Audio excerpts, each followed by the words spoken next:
I think that my highlight and my low light was Donald Trump dressed up as a garbage man Oompa Loompa with face makeup that was so badly contoured that the bronzer around his cheek then met like a very white area around his lips, so he looked like a blow-up doll of a certain type.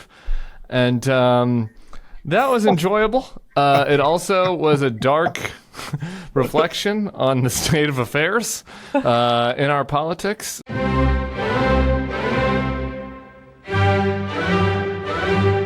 This podcast is brought to you by BetterHelp. Welcome to Beg to Differ, the Bulwark's weekly roundtable discussion featuring civil conversation across the political spectrum. We range from center-left to center-right. I'm Mona Charan, syndicated columnist and policy editor at the Bulwark, and I'm joined by our regulars, Bill Galston of the Wall Street Journal and the Brookings Institution, Damon Linker, who writes the Substack newsletter Notes from the Middle Ground, and Linda Chavez of the Niskanen Center. We are delighted to welcome as our special guest this week, Tim Miller of the Bulwark. He is the host of the Daily Bulwark podcast and otherwise star of Staging Screen. You can see him on MSNBC all the time and various other places. Welcome, Tim. Tim, is this your first time? I know no. Maybe when you were not here, I did a guest slot. I did a guest slot on Beg. I have done one Beg before. I'm certain of that. Okay. And I'm just delighted to be here to help bring my temperature down because I just came off of an interview, a debate on the Piers Morgan show that was not a civil discussion ranging from center left to center right. It was an uncivil discussion with me and Steven Crowder, who is just one of the worst people out there, and Piers is getting pretty down in the tabloid gutter himself these days. So that was kind of high blood pressure, and I'm trying to get us back to even here with my friends. Yes.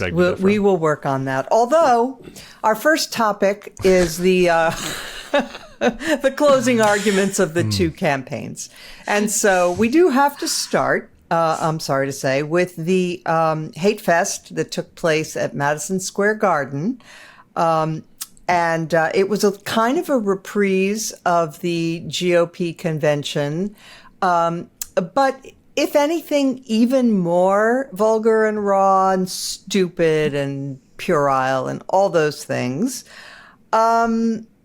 So, Tim, I'm going to start with you. You don't have to go over everything we saw at that MSG thing, unless you want to. But I want you to talk about, if you would, the little fake controversy that we have now had. You saw the kinds of rhetoric at that Madison Square Garden event, where just, for example, one of the speakers said about Hillary Clinton, "She is some sick bastard. What a sick son of a bitch. The whole fucking party, a bunch of degenerates, lowlives, Jew haters and lowlives. Every one of them, this person said." That was just one of the speakers. Okay. And then we have this little fake controversy about Joe Biden's use of the term garbage. Admittedly, wasn't great, but what was your reaction to this tempest? You're right. My blood pressure's back up talking about the Biden gaffe. And I do not like hearing Mona Charan say those words. So I know. I'm quoting. In the future, make Bill Galston read the tawdry. The first use of the F-bomb on the podcast. And it wasn't me. I think that's true. And it wasn't me. That's true. Yes. And it was only because I'm quoting, and you have to get the full flavor of what. Mona. So as for, I'll get to Biden in a second. But briefly on the MSG thing, because I thought that I want to give a rare compliment, since we're doing civil discourse, to Nikki Haley, because I think her and Megyn Kelly both astutely pointed out, were there any women involved in the planning of this closing argument event at Madison Square Garden? And so when you even have apologists for Trump, like those two out there saying this, I just think it shows the strategic error. Because in a weird way, Trump himself was pretty normal Trump, and his pitches grotesque in a lot of ways, mass deportations, tariffs, retribution, but he didn't like say anything new or particularly newsworthy. It was his standard grotesqueries, right? And so I think that had the intros just been like some music and then Trump or whatever, I think the coverage would have been very different, right, of the whole thing. And it seemed like a big strategic mistake to have the quotes you read, but then the series of others, and Stephen Miller, America's for Americans, Americans only, that horrific nativist rhetoric. By the way, that was a KKK slogan. Yeah, not surprising. America for Americans. I don't want to look at Stephen Miller's bookshelf, but I think it'd be pretty revealing. So, I think that it was a strategic misstep from them. And then you have this Biden situation, and it's just like Joe Biden shouldn't be talking at all. He should be in private, having meetings, being president. And I think that he's really tangibly harmed the vice president's campaign by, maybe he doesn't actually feel this way, but by projecting to the people around him, to the campaign, that he's sensitive and that he wants to be included and that he cares about his legacy. And it's just like, once he decided to get out, he needed to let Kamala Harris have as much room to run as possible and run away from him as possible and criticize him and be a grown-up about it. He's the president of the United States. We shouldn't have to care about his feelings. We shouldn't be filling his schedule with stupid, useless things that only have negative consequences. So I agree with you that it's a fake controversy. Like, who knows what he's trying to say? It was very garbled. In my opinion, it was like super garbled nonsense talk, really. But it's unfortunate that we've had to deal with the fallout from that. But I think that it does. It's not exactly a sign of strength from the Trump campaign that like they're so desperate to change the topic from their own self wounds that like he's out there wearing a ridiculous dumpster truck costume that's like 2 sizes too big for him and like pretending to be offended about things when his whole political career is about offending others. So on balance, it wasn't helpful from Biden, but I think that you can tell that that's why the Trump campaign is trying to seize on it to get off of the mess of their own making.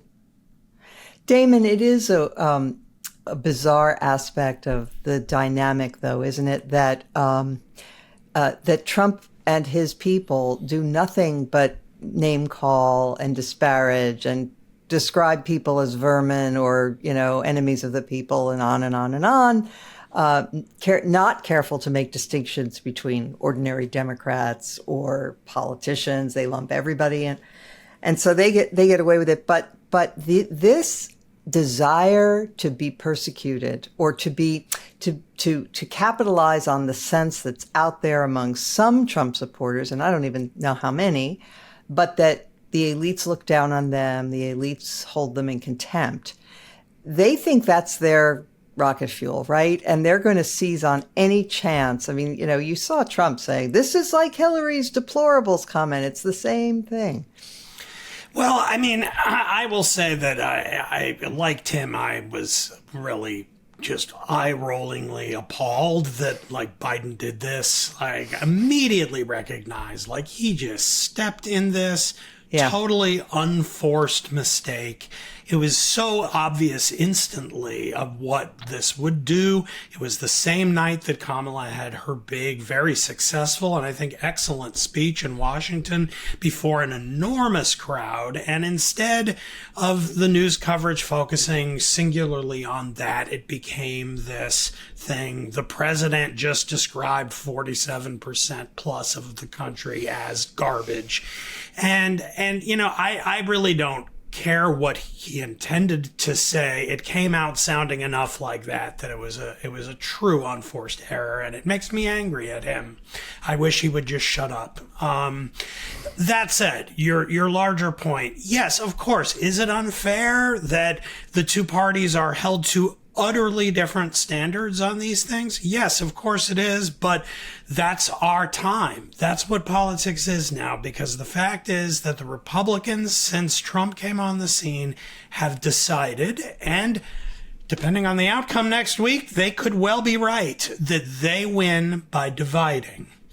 The Democrats rightly understand that they win by trying to be as broad as possible. So there are totally diametrically opposed electoral strategies.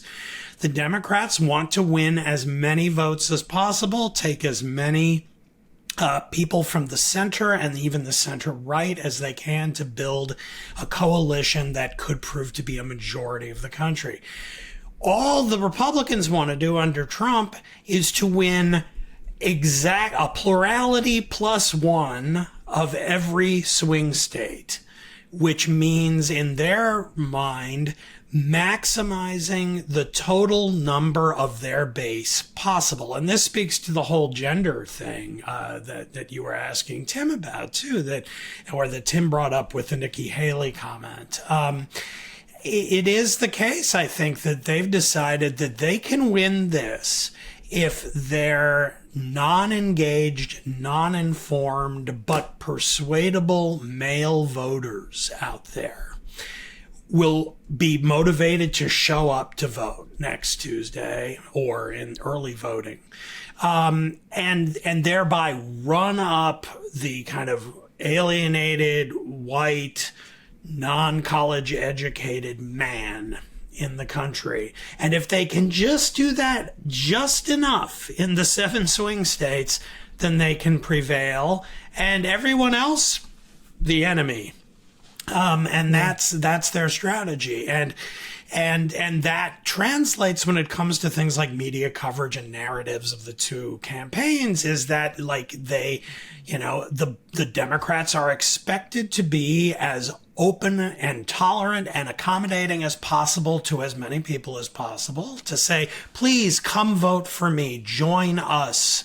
Whereas the Republicans are, it's us or them. Come and join us because they want to kill you. They hate you. They want to destroy you. And it's totally different strategies, and the consequences are exactly what we saw that night with the Biden comment. And that's the reason why it played exactly into the Republican strategy. So I think the male versus female vote is probably the heart and soul of the election that we are about to go through.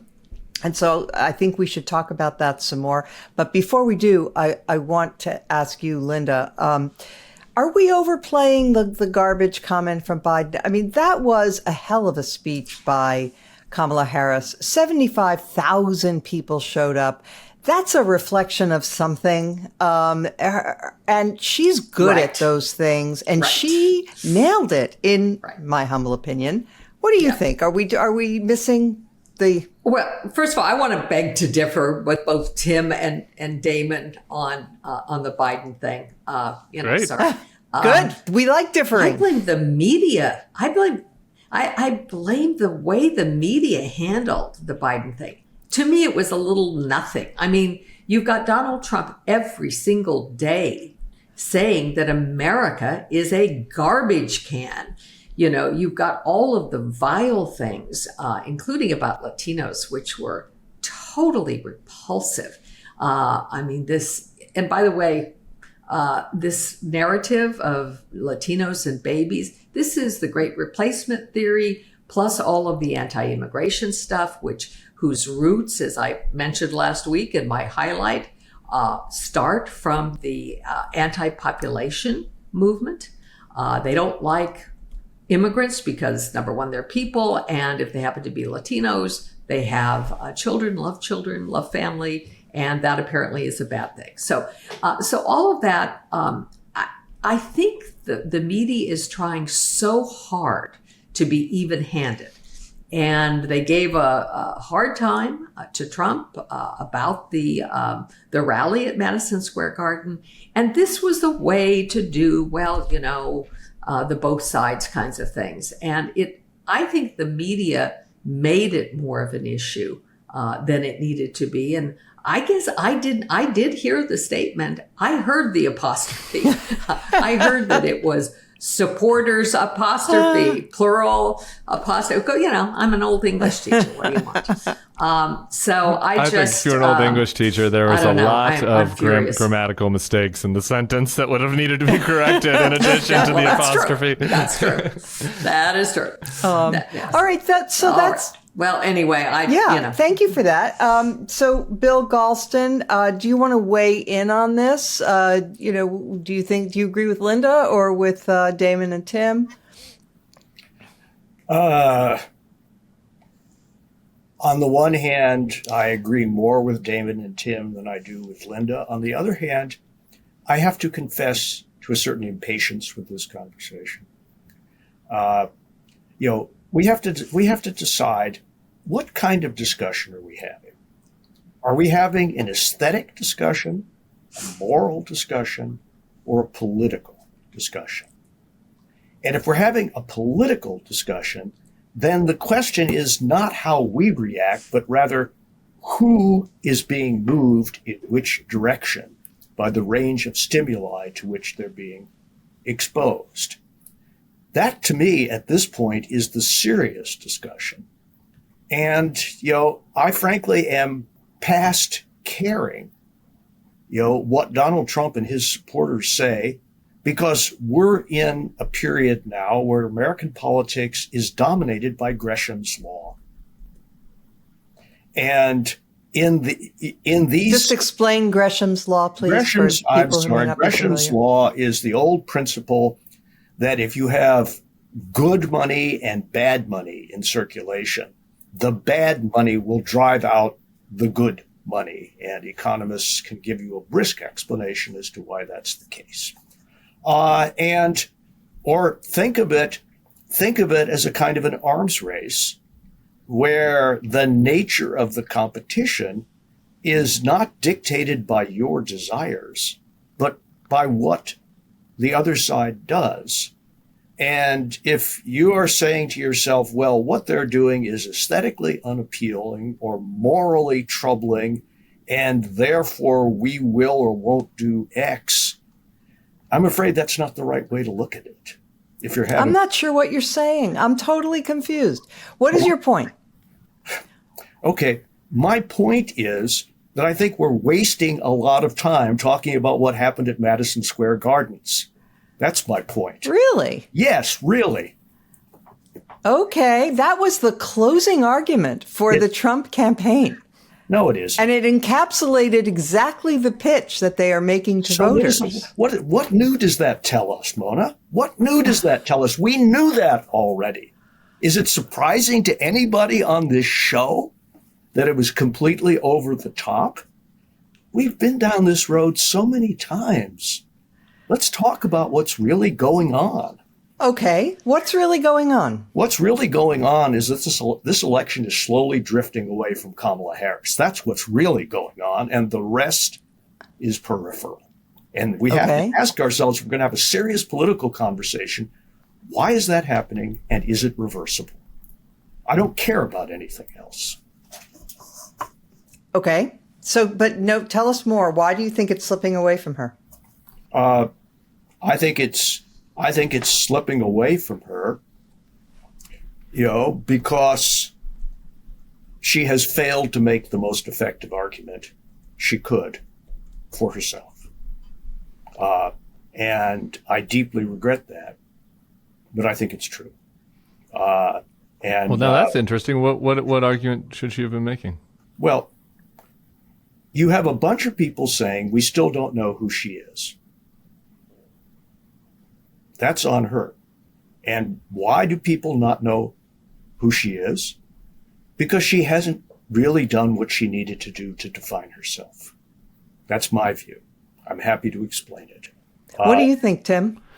I'll give the counter, and then if Bill wants to, I'd like to hear more what he thinks. But I think that if that is true, that she has not done what she needs to do to define herself in the eyes of the electorate, that's like 95% Joe Biden's fault and 5% her fault. And so I think that there's something to be said for that. I mean, I've been saying for like 2 months now that I do have some complaints about the advertising, in that I think that there are two useful things that the campaign could do at this point. One is continue to define Donald Trump as unacceptable and make people remind the people, not who are engaged political viewers, but who are low information voters or who are high information Nikki Haley voters, those two groups, remind them what they don't like about Donald Trump and make him unacceptable for them as the last thing they remember before they go in.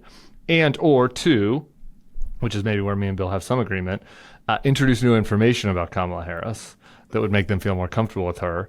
And I think that they've done the first thing pretty well in the paid. And I guess maybe where I disagree with Bill is I think that she's done pretty well on the second thing, and given the limited runway that she's had at the debate and in the high-profile interviews. I think in the paid, the positive paid has been very kind of gauzy, focus grouped. No offense to our friends at the Focus Group podcast, but message tested, maybe a better word, like kind of, she will help take-home pay and middle-class jobs, and like this generic stuff that I just think people just don't even hear like anymore. Like when it's in the ad, I think they've wasted a lot of money on that. So I guess that would be an area that I would I guess, not knowing Bill's full argument, potentially concur. I think those are the two main objectives. I think that she herself did both quite well, especially given the limitations. I think the campaign has done one better than the other. Let's take a moment to talk about mental health. We all have struggles, but they don't have to control us. Therapy can be so helpful. It's not just for people with serious trauma or major illness. We all need a sympathetic, dispassionate listener, someone with experience and perspective who can reassure us that others have the same insecurities, doubts, and fears and have overcome them. Therapy helps us to figure out how our own minds may be holding us back. Ruminating about our worries and conflicts or the many balls we're trying to keep in the air doesn't help. It just contributes to the stress. And self-medicating with booze or drugs is a dead end. Therapy can help unwind your worries and let you be a calmer, happier version of yourself. If you're thinking of starting therapy, BetterHelp is a great option. It's incredibly convenient because it's entirely online, flexible, and suited to your schedule. You just fill out a questionnaire to get matched with a licensed therapist and get started. If that therapist isn't a good fit, you can switch therapists at any time for no additional charge. It's the gift you give yourself. Make your brain your friend with BetterHelp.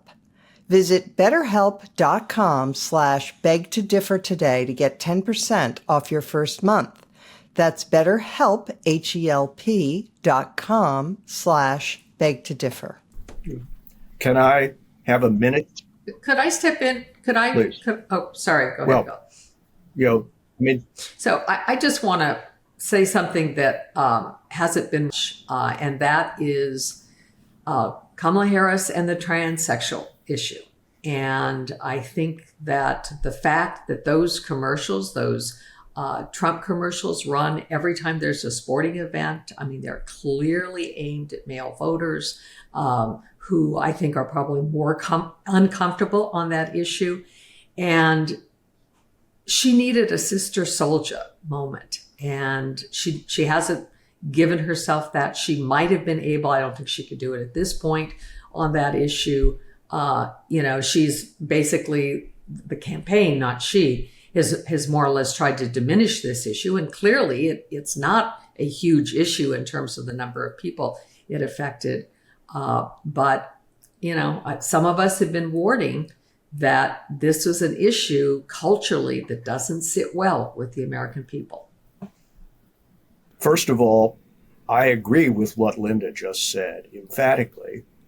But let me just say, and this is sort of presidential politics 101. With every election, you have to decide at the threshold, is this a let us continue election or is it a change election? This is a change election. And which is why the single most important thing that Kamala Harris had to do was to say in specific terms that people could understand and accept, why am I going to be different from Joe Biden? She has had 3.5 months to answer that question, and she still hasn't.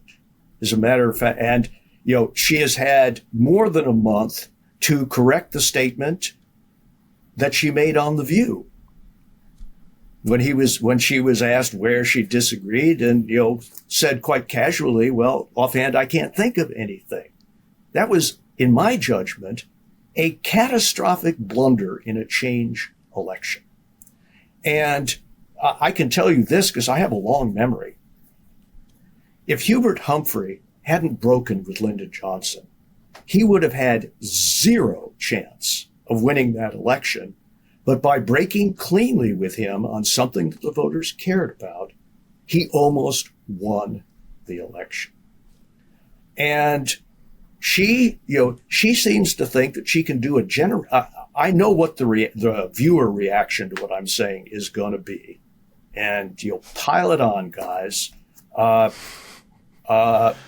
I assume Beg to Differ has very kind viewers. No, you have tough viewers. Our viewers don't like to hear negative talk about Kamala Harris. Right, and but I am well past caring. The campaign has been very well run in every respect except the one that matters the most. That is the strategic concept of the campaign. And I think that is the principal reason why you still have large numbers of people saying that they're not sure who she is. Can I ask you what you would have differed with them on, just really quick? What it's Beg to Differ? What would if you would have given her an issue to separate herself on? Yeah, what would you have picked? I think she should have said, you know what? We waited much too long to do what we finally did this year on the border. There were reasons, but they weren't good reasons. And in that respect, we failed the country, and I am going to behave completely differently on that issue. I have learned my lesson. Now, I know what the other side is going to say, but that's not the point. The point is, how are the people that you need to move to your side going to react to an honest admission that you made a mistake and a firm statement that you're not going to do it as president that way again as president of the United States? I could give you other examples, but that's a pretty darn good place to start. So let me bring Damon in here. Damon, Bill says it's, the normal presidential election template is change or not, or keep going with what we've got. Of course, this year it's sort of scrambled because Trump, in a way, is running as an incumbent, or at least he was an incumbent, and he carries all the baggage of his term in office. And she is not exactly the incumbent, though she carries much of the baggage from Biden's incumbency. And even though I think Bill makes a good point about her, I agree that the response on The View was bad. I thought she gave a pretty good answer to it Tuesday night, actually, where she said the issues are different now, and that was a decent answer to that. No, Bill's not buying it. But in any event, I will take all of that on board and say that in light of everything, even acknowledging that that's all true, I still think she can win. And I think it's because of the male-female divide and the fact that abortion and women's inherent detestation of Trump could still be more powerful than the incumbent versus change versus more of the same dynamic. What do you think? Obviously she can win. It's tied. I've never seen a race this close. It's not just close at the national level. Every single swing state is within the margin of error. So it absolutely could go to her. It's all about turnout. For the record, I did not say that she was going to lose. What I said was she could have run a much stronger campaign. It should not be this close. Yeah. Okay. Yeah. All right. But I really, I don't know. My beg to differing on what everyone's been talking about is kind of subtle, because I agree with a lot of stuff and then disagree with some others. And I guess the core of the disagreement maybe comes down to the fact that I don't think she could have run a change election. Yes, I agree with Bill and here I agree, she should have and could have taken that kind of a stance on immigration because that issue cuts so badly against the Democrats and her campaign.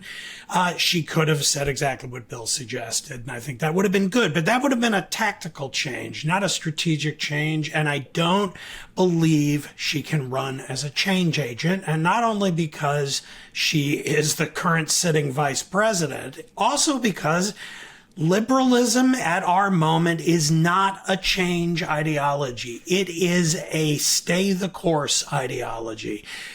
Donald Trump is running for president in this year of our Lord 2024, proposing to bring us back to the late 19th century political economy dominated by tariffs. He floats the idea of eliminating the income tax. He wants to go back to probably the closest analog for where he wants to go on immigration is the 1924 immigration law that shut the doors of the country for 40 years. That is an extreme shift proposal. Like I've spent my entire adult life as either a professor, a graduate student, or an intellectual studying conservatives and the right. And I have had libertarian friends who for a very long time have said, we need to go back to before the New Deal. That's where the mistake was. And all the, the way the court capitulated after the threat to pack the court. And they said it was all okay. And for a long time, the only one on the court who went along with that was Clarence Thomas. And I thought that pretty much proved that he was an extremist and shouldn't be taken that seriously. But the extent to which the Republican Party, surprisingly, because of the influence of Trump and the people he's attracted and brought into the party, is far closer to actually pushing for exactly that in power than I could have imagined 20 years ago. And against that, Kamala Harris is saying, essentially, vote for me and we'll stay the course with the welfare state the way it is, the general presumption that having a liberal immigration policy properly policed and law enforced and so forth should continue, that in general free trade is good, even if not always, and so forth.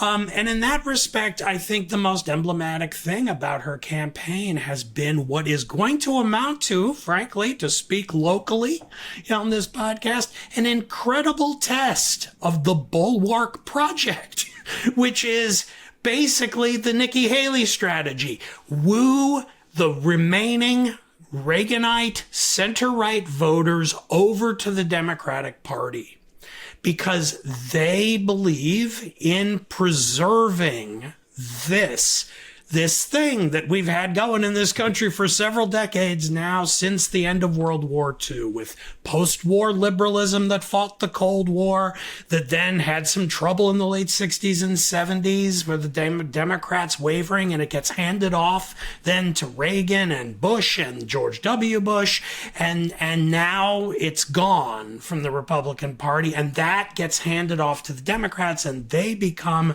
the majority party defending the liberal state and continuity. So that's where I disagree with Bill, and it's a pretty high level kind of disagreement. It's over the architectonics going on under the surface. And in that respect, Haley is the conservative in this. You mean Harris? Sorry, Harris. Yes, yeah. I mean, not Harris of 2019, but this Harris is a conservative in every meaningful sense, both in the sense of Burkean continuity with the past, and also in the sense of like a kind of mild version of Reaganite nationhood and a sense of Americanism. It was as clear as day from her convention speech, and it was echoed in that closing speech this week in Washington. So that's why, if this fails, if Trump wins despite that, that's what I mean by a test of the Bulwark project. If that can't win, that means that the Democratic Party, I think, is in a really bad way. Not in the sense that, like, I mean, it's going to be close either way. In the sense of, like, figuring out, what do we do next? How do we combat the 1880s project, which is... I'm not taking the blame for this L, Damon. I'm not taking the blame for this L. I'm asking you to do it, because Okay. I would take it as much, because on that I am totally with you guys. I've been applauding Harris. I mean, I loved the convention, all the patriotism, all the Republicans on the stage. I think that should be the way to win, but we just don't know yet. And the only poll that matters is coming up. We'll So, see. Linda, one area in particular where Damon's point is very salient is on foreign policy and on America's global role, where you really do have a remarkable inversion of the two parties. The Democratic Party now sounds so much more like the Republican Party that you and I grew up in. Right. She said Right. just Tuesday evening, she said that America must always be the champion of liberty around the world. That's Reaganite. That is Absolutely. right. And so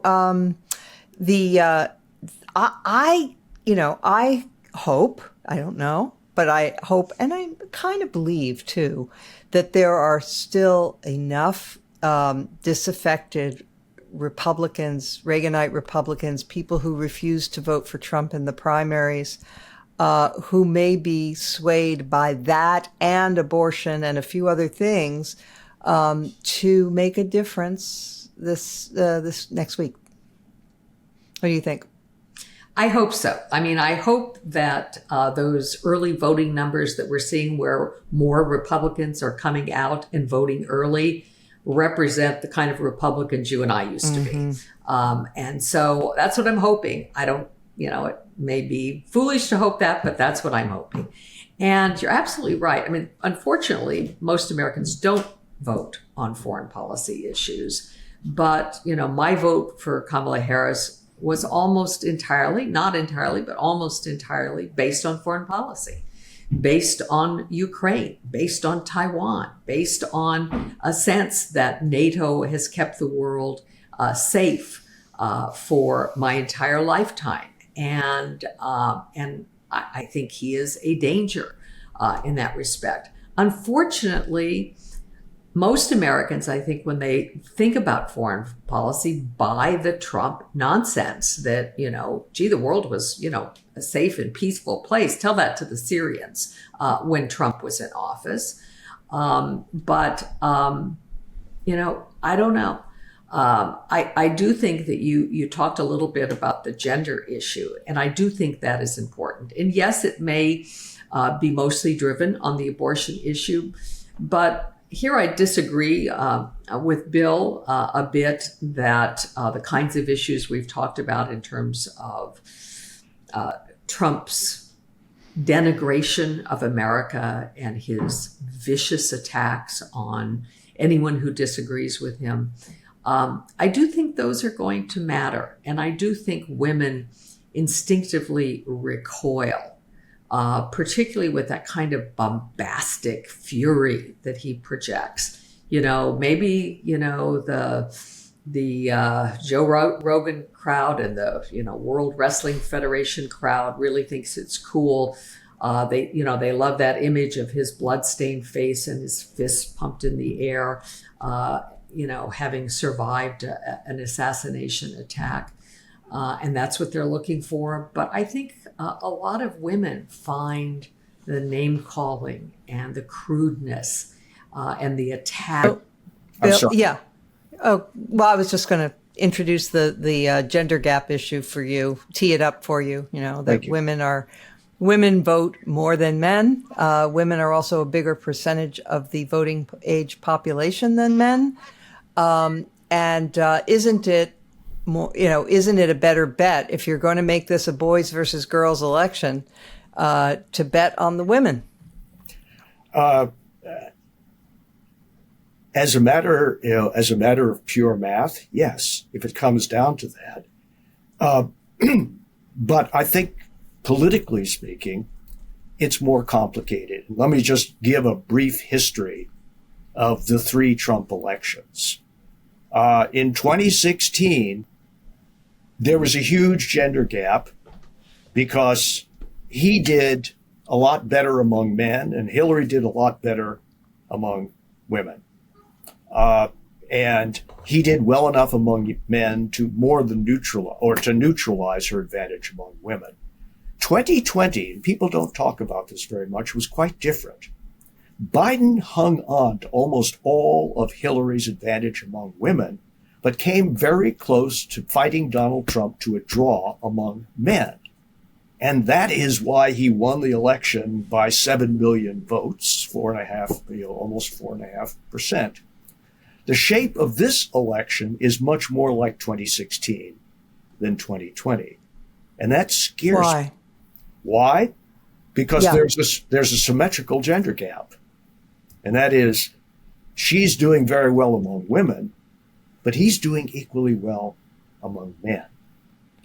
So the basic shape of this election looks a lot more like 2016 than 2020. We're talking as though you can go all out to mobilize women without creating some sort of counter-mobilization among men. And that might work if the other side allows you to do that. But the Trump campaign is fighting just as hard for the male vote as Kamala Harris is for the women's vote. And I'm not brave enough to say who's going to come out, with more votes based on that dynamic. But it is not a slam dunk. No, nothing's a slam dunk. If it were a slam dunk, she'd be way ahead. And no, that's based obvious. on phalanxes of angry women. But agreed. But Tim Miller, so Bill's colleague at Brookings, Elaine Kmark, with whom he has published many times, wrote recently that if the composition of the electorate between men and women remains the same as it was in 2020, Harris could win Pennsylvania, Michigan, Wisconsin, and Nevada. So that's interesting. And the other thing that I would just ask you to comment on is Bill said, that Trump is doing, Harris is doing very well with women. Trump is doing equally well with men. But in addition to what I said earlier about there are more women voters and they're more likely to vote, the male population that Trump is counting on, isn't it the people who are irregular voters? What do you think? It is. I think that's something that Democrats are obviously banking on, for sure. And I'm worried though, 2024, I think it's going to be a high turnout election. The early vote numbers seem good. Linda mentioned earlier that it was seeming to favor Republicans in the early days. I think that's getting less and less the case. But across the board, numbers appear to be up from what people expected. So I think it'll be high turnout. To Bill's point, Bill makes a good point. I feel like lost in all of this sometimes. I was just pulling this up while he was talking. Among white women in 2020, Trump won by 7. It's I don't know that people that really sinks in with people. He only beat Hillary by 2 among white women, so he gained with white women between 16 and 20. So on the one hand, I think that does give Harris potentially room to grow and solve the problem that Bill is talking about, right? Where if Hillary won women by 15, could she win women by 20? Is that crazy? 18? Could she nudge that up just enough to offset the losses with men? I do think that's possible, but I think that the reality of the situation is there's a huge group of white working class women that have not responded in the same way as women of color and college educated white women. Now that said, this is also our first post Dobbs election. So maybe some of that isn't showing, it's possible. I don't, this is a little bit cope, and hopium. I don't have it. There's no data to prove this, but it is certainly possible that there are white working class women who are kind of in the inverse shoes of their husbands in 16, right? Who weren't talking to pollsters about how they're for Trump because it wasn't in vogue, whatever, lack of trust wasn't in vogue. Maybe there's some women out there that could help her numbers up. Can I just make one other point on Damon's comment from earlier, because it was so good. I do totally agree with everything Damon was saying about how it would be very hard for her to be the change candidate, just given the nature of what she represents versus what he represents. Like, isn't it crazy? I was about to cuss on this podcast. Isn't it crazy that we are here right now? I hear what Bill is saying about how it's a change election, but like, things are basically fine. Like, things are basically, they're not great. There are problems, but they're within a normal band of problems that we've had throughout all of history right now. And like, the idea that this is the moment that you would turn to somebody that is promoting the most radical overhaul of our domestic and foreign, the way that that we govern ourselves domestically and the way that we engage with the world. Like, he's promising the most radical overhaul of that of any major party presidential candidate in any of our lifetimes. And there were times of a lot more upheaval before this.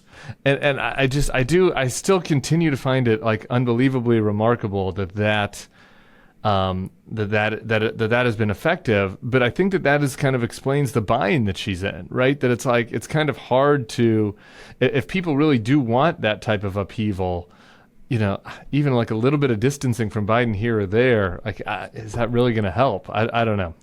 So anyway, I just wanted to kind of expand on Damon's comment there. And if I could just briefly note here, I'm teaching a course on conservatism this semester at Penn, and we've finally gotten up to Reagan, and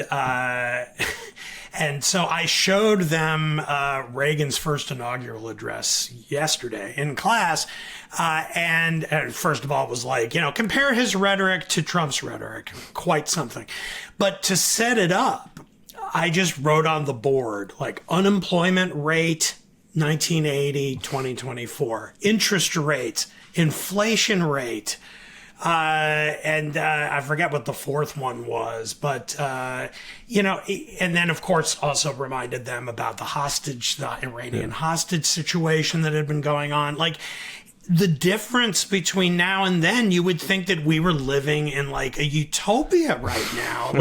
like back then, unemployment was 7.5%, interest rates were 15.8%.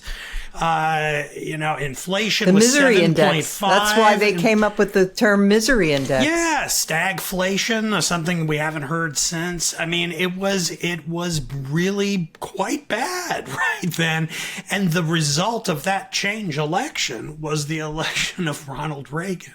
And now we're in this weird kind of bozo upside down world where everything on paper looks pretty good. And I know Bill and I also agree that things aren't as great as they seem. There are differential benefiting, people benefiting in different ways and not adequately. And there have been all kinds of structural changes with deindustrialization and other things that are worth saying and are real and have something to do with why Trump does as well as he does.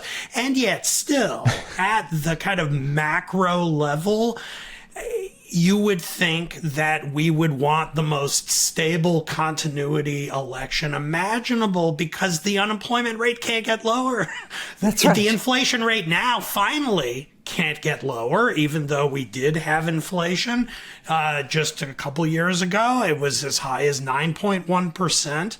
But again, it was 15% in 1980. So it's quite astonishing, and it's been interesting. And of course, Bill wants to come in on that. Yeah, sure, Bill. Look, I think to have an adequate discussion of the framework that Damon has laid out would take a whole nother show and then some. Suffice it to say, I think you have dramatically oversimplified the situation that we now face. Details to come. All right. Okay. Duly noted. I want to. But Mona, if I could just say. Oh, sorry. If I could just say one more thing. Sure. It doesn't matter whether people like us think things are going just fine in the country, right? The real question is what the American people think. And I have rarely, if ever, seen right track or wrong track numbers to equal the sustained depths that we have seen during this presidential campaign. So we have to ask ourselves whether we are using the right metric. I found it interesting that when Damon, went to the chalkboard, everything he put on it was economic. Maybe that's not the pivot of elections anymore. Maybe we're having a cultural contest and not an economic contest, in which case the metrics have to be completely different. I could go on. I just think that we, and I've been struggling to do this now for 10 years as a scholar.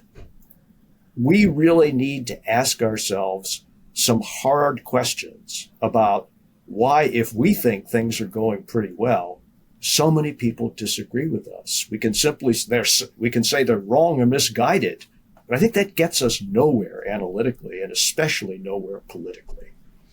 Okay, well, that's interesting. And I think we do need to devote more attention to the cultural divide in our country. It's something that I'm very interested in and I've written about. And so that definitely deserves a lot more attention. I'm less of a fan of the right track, wrong track polling data just because I think it's so noisy.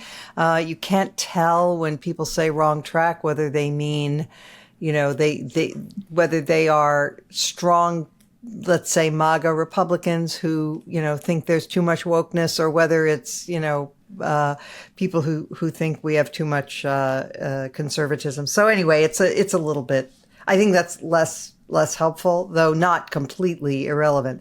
Did you know that your personal data is out there on the internet and that people are hunting it down like prized collectibles? Well, we've got the scoop on that. Incogni is a service that helps protect your personal data from data brokers who collect, aggregate, and sell it. The issues arising from this include increased spam, identity theft, and loss of control over your personal information, all of which is exacerbated by the frequent data breaches that we're always getting emails about. Incogni addresses these problems by contacting data brokers on your behalf to request the removal of your personal data, handling any objections from data brokers, and continuously monitoring and ensuring your data stays off the market with repeated removal requests. So don't wait another moment. Secure your data with Incogni. This cutting-edge service doesn't just fend off pesky data brokers, but also expertly handles any objections they may raise. And if you've got a circle of friends or family who could use some added protection, Incogni's plan allows you to include up to 4 additional people, all benefiting from the same high-level security. Head over to incogni.com, that's INCOGNI.com, to start your journey to a spam-free and secure online experience. Plus, with a 30-day trial and a full refund guarantee if it's not to your liking, there's no reason not to give it a go. Stay tuned for more updates on keeping your data safe and sound. Take your personal data back with Incogni. Use code BEG2DIFFER at the link below and get 60% off an annual plan. That's incogni.com/BEG2DIFFER. I do want to get to our oligarch masters just for a few words here because it was really notable this week and quite disturbing to see people, these billionaires who have made the cool calculation that it's best to, either rebuild or build their ties to Trump, even if that means sacrificing other values, because they are, principally concerned for their own bottom lines. Linda, I'm going to go to you. This decision by Jeff Bezos and Patrick, I don't know if I'm pronouncing his name right, Patrick Soon-Shiong, who is the publisher of the LA Times. They both had their editorial departments had teed up endorsements of Harris. They both killed them. You saw a gathering of the Business Council, which is an invitation-only association of chief executives out in California, where they were all discussing, how important it is to make nice with Trump. And of course, you have Elon Musk, who is almost in a category all by himself in terms of influence and nefarious, frightening amount of power, being all in for Trump. And you wonder in that relationship, who is the puppet master and who is the puppet? Well, I think, I'm reminded of the Lenin quote that, capitalists would sell, the rope to hang them with. I'm butchering that, but you get when it comes point. Time to hang the capitalists, they will sell us the rope. They will sell the rope. That's right. Okay. So, and I think it really does harken back to something we discussed a couple of weeks ago on the broadcast, and that was corruption and the likely corruption that will take place during a second Trump term. It isn't really about bottom lines, because all of the people you've recommended, yes, they care about bottom lines. Well, mostly what they care about is their yachts and their homes in, many various places. It's about personal wealth. They are indeed oligarchs. And oligarchs flourished in the wake of the breakup of the former Soviet Union, and did very well until some of them didn't and ended up falling mysteriously out of windows. So I think they're making a devil's bargain here.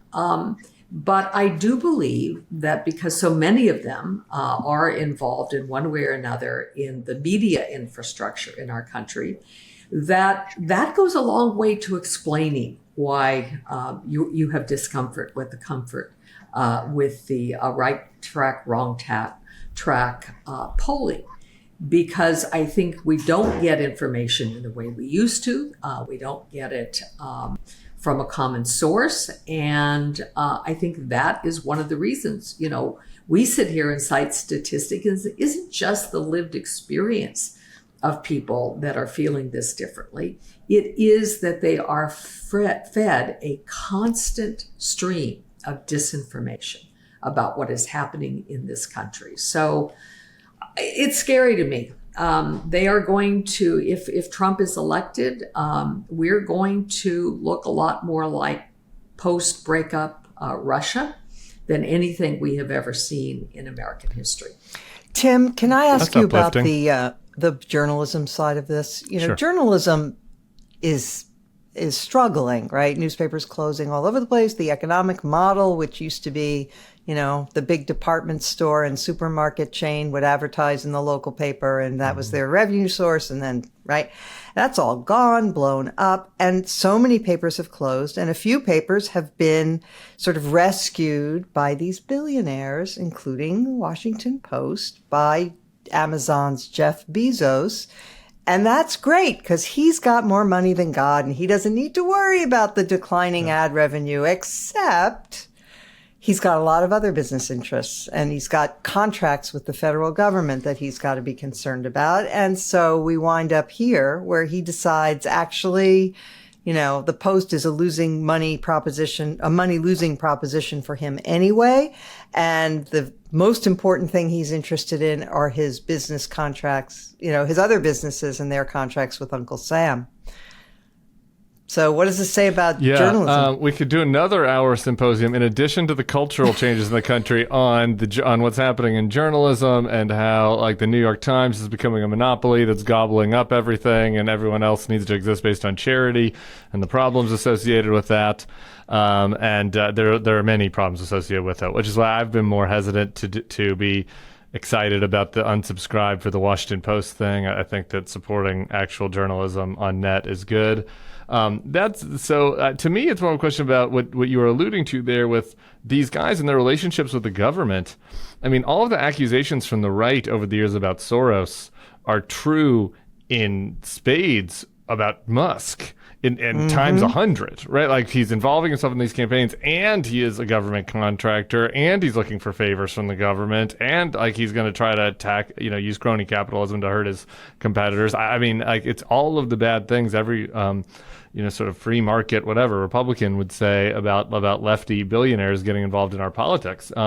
So like that's a problem. And then Bezos is not as active as Trump, but the same motivations are there, right? You have his Blue Origin or whatever it is, those people meeting with Trump. So I mean, it's deeply alarming. And well, I appreciate Bill's generosity towards the American people and their motivations and why they're saying things are bad when objectively things are good.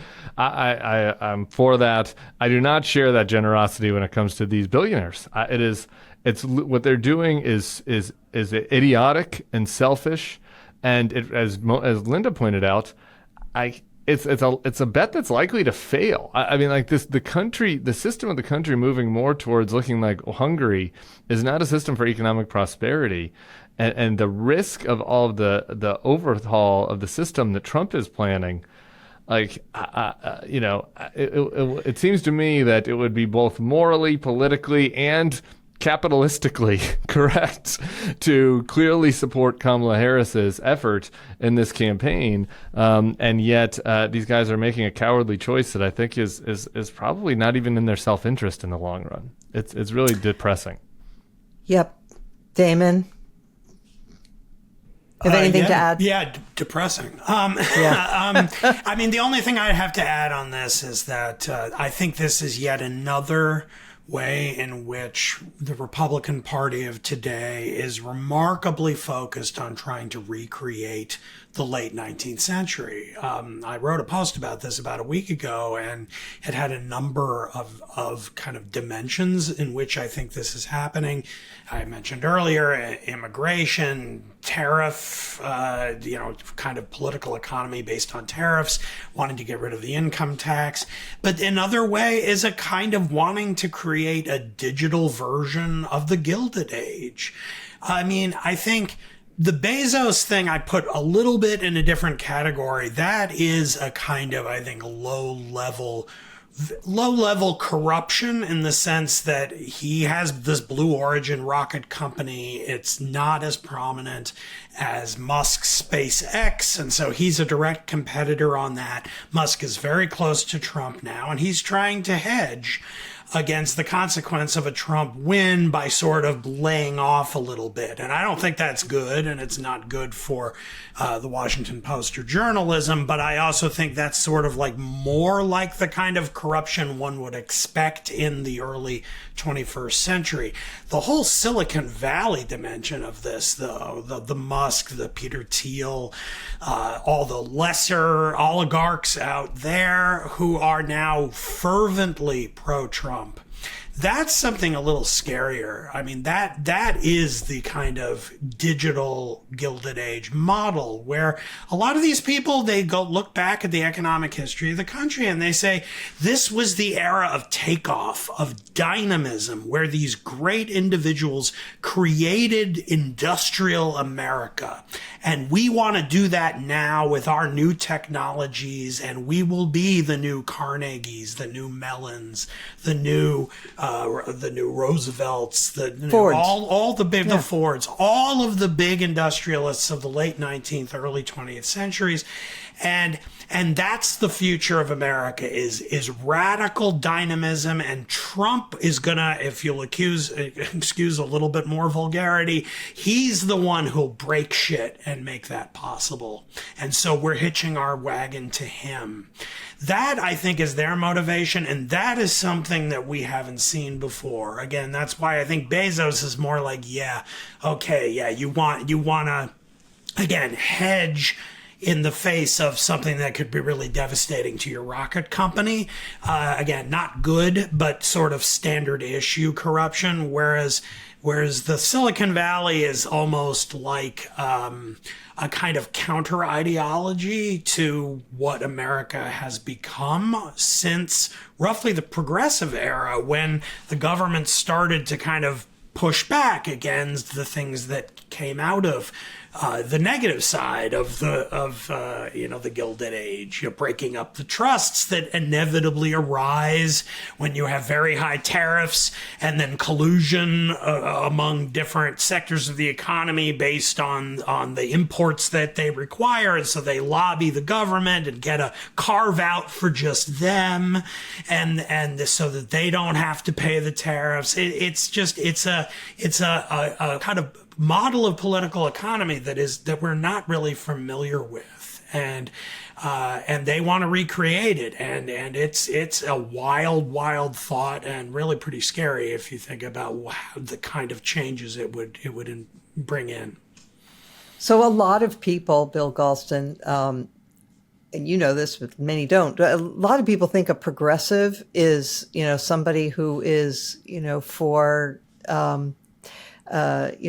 radical redistribution of income, and who is woke and very into identity politics and so on. That's the modern definition of progressive. But the original progressives were exactly the reaction to the great the industrialists of the late 19th and early 20th centuries in this country, and who, were political reformers who wanted to take power away from the elites. So we may perhaps be headed back in that direction, strangely enough, if Trump, God forbid, is elected next week. Do you have a thought about this whole, because we were talking earlier about culture, and the Silicon Valley people really do represent one of the weird cultural phenomena that's out there of it's almost nihilistic. I mean, or almost anarchistic. They see themselves as the new masters of the universe, and they're going to be running things with their superior intelligence and, gads of money. Well, they've thought that, like many people before them, of great wealth, and whatever direction politics takes, it usually has some nasty surprises for the would-be masters of the universe. So, famously, in the early Weimar Republic, the great industrialists thought that Hitler would be a useful idiot. Mm-hmm. And it turns out that they were the idiots, and they weren't even very useful. And it's also the case, I mean, your reference to the progressive era is very much, on point, that the masters of the universe of that time really thought that they could control the Republican Party and control the destiny of the country. And, very quickly, a countervailing force emerged that broke up a lot of their great empires. That's, the origins of the antitrust movement and all of that, et cetera. So in a democracy, ultimately, the masters of the universe are going to get their comeuppance. And guess what? In an autocracy, the same thing happens to them. So they very rarely end up in the place that they thought they were going to be when they made their political choices. But this would be another very long conversation. All right. Well, we will leave it there for now. We all have to do our best to, do yoga or whatever it is you do to calm yourself between now and whenever the election is decided next week. It may not be Tuesday. It may be Tuesday evening. We'll see. But as the final segment tonight, this afternoon, let's get to our highlight or lowlight of the week. Linda Chavez. I'm glad you came to me first, because I'm going to pick up on this Gilded Age theme and tell you, what do I do to escape from politics? I read novels. And I'm just finishing the third of Edith Wharton's great series about the Gilded Age, The House of Mirth, finished The Age of Innocence just before that. And last year, my first Wharton novel was the custom of the country. So if you want to see what the Gilded Age was like, read Edith Wharton. But I do have a highlight for this week. Some good news in the Chavez Galston household. My kids grew up being Dodgers fans. My son Pablo was such a Dodgers fan that when I announced for the United States Senate in the state of Maryland, in Baltimore, he wore a Dodgers jacket to my announcements. That's the kind of Dodgers fans we are. So very pleased in the Chavez Galston family at the Dodgers win in the 5th of the World Series. And that at least brought a smile to some of our faces this week when there wasn't a whole lot to smile about. All right. Thank you. Tim Miller. We're just doing highlights and lowlights? Yep. Okay. You can do one or both or neither. Great. Well, I think that my highlight and my lowlight was Donald Trump dressed up as a garbage man Oompa Loompa with face makeup that was so badly contoured that the bronzer around his cheek then met like a very white area around his lips, so he looked like a blow-up doll of a certain type. And that was enjoyable. It also was a dark reflection on the state of affairs in our politics. So can something be a highlight and a lowlight at the same time? I think so. I think so, too. Okay. Bill Galston. Well, as someone who was born in Brooklyn, Linda, I yield to no one in your family. And the very worst man in the universe, I believe to this day, is a man who should be in the lowest circle of hell, namely Walter O'Malley. And I think that for all sorts of reasons. Wait, is he the one who took the Dodgers to L.A.? Yes. Ooh! And my grandparents lived in Sheepshead Bay within walking distance of Ebbets Field. It's all very deep, very, very deep. But getting on to the low light, there was reference previously to the Bulwark project. And, one might have thought that someone like Nikki Haley would have turned out to be one of the leaders of the project. But no. Here was the closing argument for Trump she delivered earlier today in Pennsylvania. Okay, step one, we have to elect Donald Trump because if Donald Trump wins Pennsylvania, Dave McCormick wins Pennsylvania. Now, that's one of the less impressive arguments I think I've ever heard. But getting serious, she urged Pennsylvania voters to, quote, take all the emotion out of the race. That's a direct quote. What she meant by that was, forget about everything you hate about Donald Trump. And instead, tell this to yourself. I quote, as a voter, I put my priorities on a president who's going to have the backs of our allies and hold our enemies to account. Duh. Who would secure the border? No more excuses. A president who would support capitalism and freedom.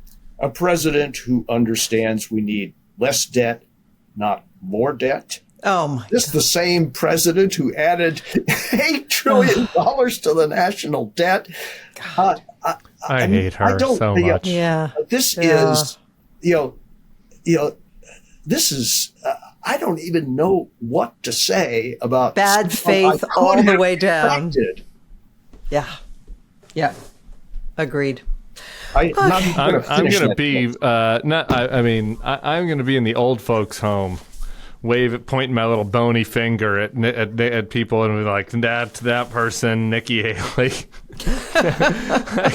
She almost sent us down to authoritarianism. I hate these people. Damon Linker. Well, permit me to explain something. This is going to be a low light, but I'm starting with a prelude to the low light. the Democrats released an ad this week in which a couple it's implied Republican couples are going to vote. And the men vote, and then they say, yes, dear, now you go. And then the women go in and they vote, and Julia Roberts is doing the narration. And basically, it portrays the women as like basically captives of a hostage situation, or like they're citizens in a totalitarian regime and they don't know what to do. And they make eye contact and they decide, yeah, basically, we're in secret here voting. We can vote for Kamala Harris, even though our husbands are making us vote for Trump.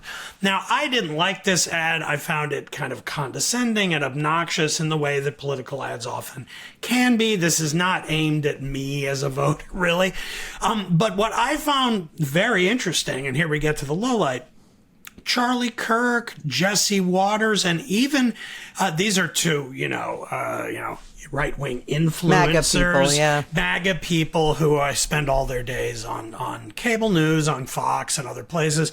And then even Matthew Crawford, who's one of my favorite conservative kind of intellectuals of the moment, have all kind of weighed in on this ad, and they see it as this insidious, not kind of condescending and laughable thing, which I think is the appropriate response if you don't like it. But they are implying that this is the Democrats trying to get into your marriage and steal your wife from you. And they don't seem to realize that they have, in doing so, vindicated the most insidious interpretation of the ad. Yes. Because they're implying that the women are captives of a totalitarian regime run by their husbands, and that this is bad, that they should let their husbands rule over them and tell them how to vote. Great. And so this is like the end, final like collapse of the argument here, and I think it proves the ad has done its effective work, and despite my not liking it, well done. Excellent. Okay, I would just like to note this in a different political year when there was less at stake. It would just be a nice little funny thing, but this year it's kind of necessary to laugh at something, which is there is a Republican candidate for Congress in Virginia by the name of Derek Anderson, who posed for campaign materials that were distributed in his district. He posed with someone else's wife and children. And made a nice little family tableau and put this out. He's not married. He doesn't have kids. I mean, it was just wow. So hats the off opponent to of him. our friend Eugene Vindman, Alex Vindman's brother. That's correct. That's Yes. right. And so go out and vote for Eugene Vindman if you're in that district against people stealing. There's stolen valor, and this is, stolen family values or something. I don't know. But all right. With that, I would like to thank our guest, Tim Miller, and my regulars, Bill Galston, Damon Linker, and Linda Chavez, and our producer, Jim Swift. Deep breath. Beg to Differ will return next week, as every week, no matter what happens.